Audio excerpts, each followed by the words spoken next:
Assalamualaikum and hi, I'm Wan Muhammad Hafiz along with my partner Rezwan Shauki from Group 20, and in this video we will be discussing the topic under contract administration, which is getting paid. Getting paid. One of the most important contract administration functions from the contractor's perspective is getting paid on time. It might be easy to just pay the contractor on time, but it is not as simple as it sounds like. There is a formal payment request process that needs to be followed before getting the cash money, or otherwise there will be a delay in payment which will be affecting the billing cycle. Missing even one payment cycle can cause severe cash flow problems, especially for those smaller contractors or subcontractor. The process of payment might sound as simple such that the subcontractor and vendor will get their payment from the owner every month.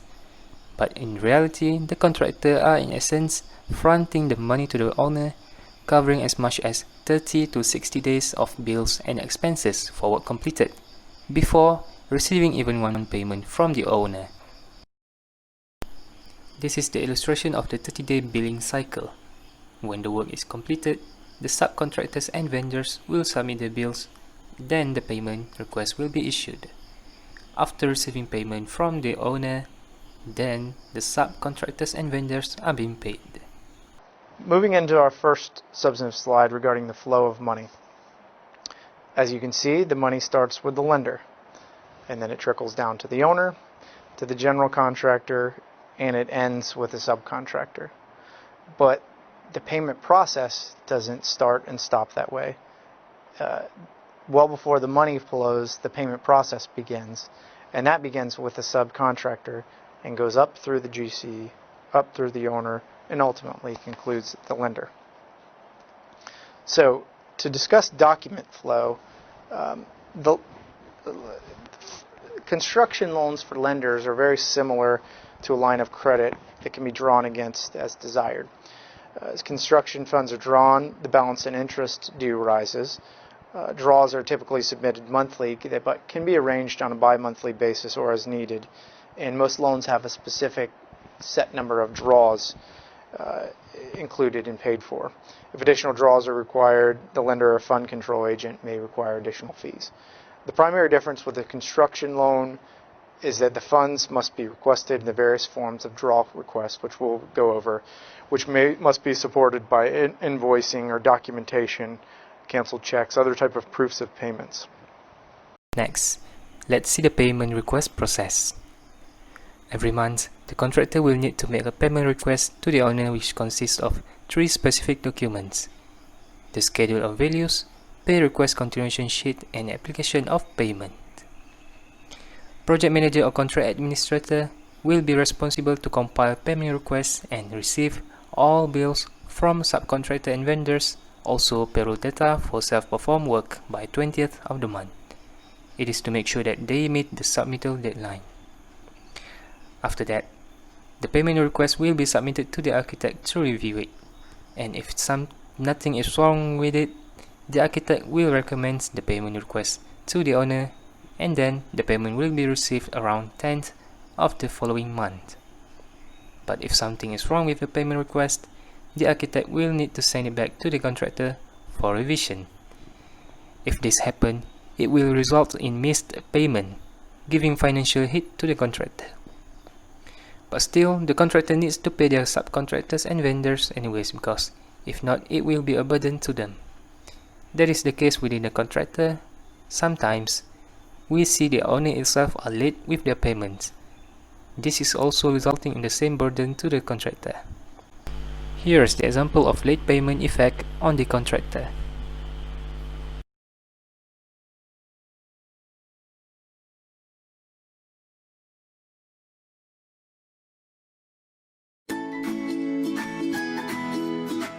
If you're working in construction, you're probably already pretty familiar with the Schedule of Values.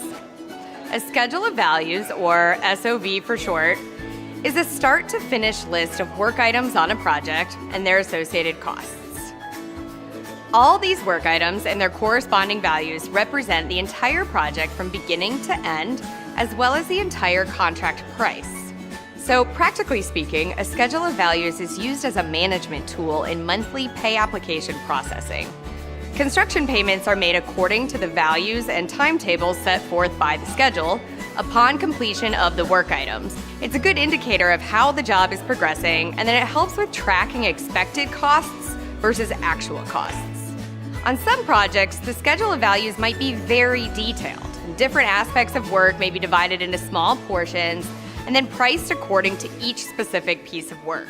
But on other jobs, the schedule of values may be less specific and might group similar or related job functions and then price the value of that work accordingly. Unfortunately, there's no uniform, industry-wide way to do it. So because the schedule of values is closely tied to cash flow, it can be tempting to front-load the schedule of values by increasing the value of the early project activities and then devaluing work at the end. That way, there'd be more cash on hand right from the jump. But this is a bad idea for many reasons. One practical reason is that the owner or architect must sign off on the schedule of values, and they typically look to avoid this exact behavior.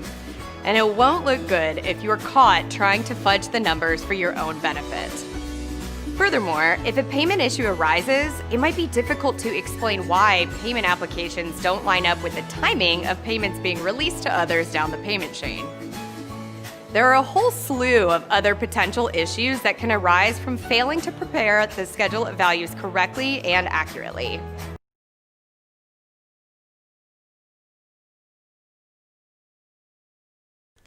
Pay request continuation sheet. This sheet used for tracking previous payment. Identify the current payment due, and it must be a form of AIA G703. So this is the example of the AIA G703. Next, we go for the application of payment. Final document needed to process a payment request. To summarize actual payment and provide official approval before the payment release. And it must be a form of call, application, and certificate for payment in a form of AIA Form G702. Example of AIA Form G703 payment document. The retainage. Retainage is an amount of money that is commonly withheld from each payment, including all the final paperwork. Retainage amount is typically calculated as 10% of the contract payment for the duration of the job. So I'm going to show you the video more about retainage. Retainage is a portion of the agreed upon contract price deliberately withheld until the work is substantially complete to assure that the contractor or sub will satisfy its obligations and ultimately complete the construction project.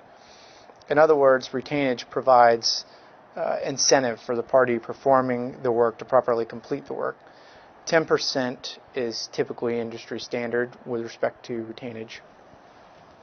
Just historically, the practice of retainage dates back to construction of the United Kingdom railway system in the 1840s.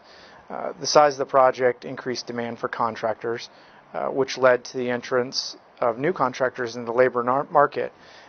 These were fly-by-night, inexperienced, unqualified, undercapitalized contractors unable to successfully complete the project. Consequently, the railway companies began to withhold as much as 20% of the payments just to ensure that these subs would be able to complete the project should there be a default. Point was to withhold the contractor's profit only, not only to make the contractor or its subs finance the project. Given the often large-scale complexity, cost, and length of construction projects today, the risk of doing something, performing a project not according to plan is almost certain. So retainage is really a necessity to offset those risks. A common approach is obviously including this retainage provision. And of course, retainage is something that needs to be included in the contract, or else it's not going to be available. Conceptually, it's that incentive to complete the project, and also it's important to note that it protects the owner against liens, claims, contract defaults, anything that surfaces throughout the course of a project which may inhibit completion.